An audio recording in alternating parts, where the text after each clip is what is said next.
Sugeng enjing para pamirsa, sugeng kepanggihan kalihan kula Aulia Setia ing pawarta basa Jawi.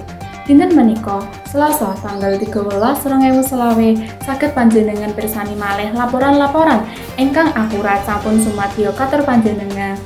Antawisipun truk muatan gedhe kutha bangunan dadi rusak.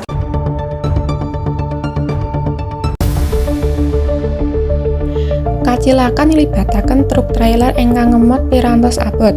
Kedadosan wonten ing Jalan Palagang jalur Ambarawa manglinipun caket Puskesmas Bawen, Kabupaten Semarang.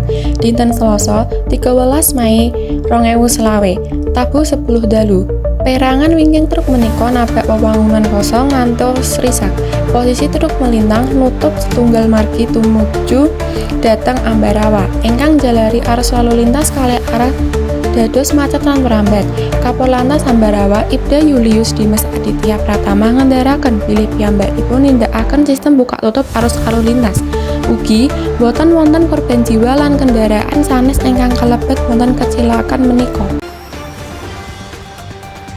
Makaten pawarta dinten menika kula Aulia Setia ngaturaken menawa wonten kelepatan nuwun pangapunten.